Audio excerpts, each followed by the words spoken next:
Dim et Soum ont rejoint les 170 espèces du zoo de Mulhouse il y a 5 ans. Ce sont deux sœurs.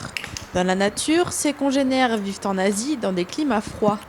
Et si on les appelle pandarous, c'est pour leur pelage, mais aussi parce que leur alimentation est composée en grande partie de bambou. Et malheureusement, c'est aussi une de ces fortes causes de déclin avec la disparition des forêts de bambou par la présence de l'homme, qui fait que son aire de répartition, son aire d'habitat qui est acceptable pour lui, diminue de plus en plus. Il se retrouve de plus en plus confronté avec la présence de l'homme.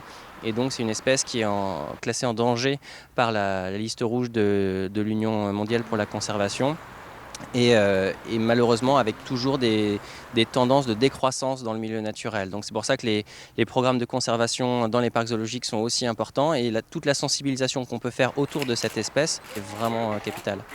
Les 2 jours de fête prévus au zoo de Mulhouse ce week-end permettront aux visiteurs d'en apprendre plus sur la protection et la conservation du pandarou, au travers notamment d'associations. On s'associe cette année avec 3 associations.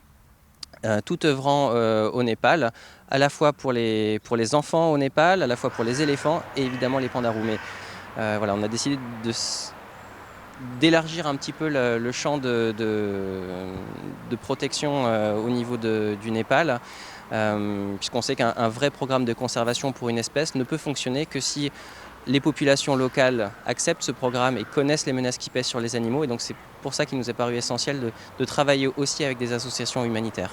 Au programme de ce week-end, jeux pour tous, mais aussi nourrissage et entraînement médical commenté des pandarous.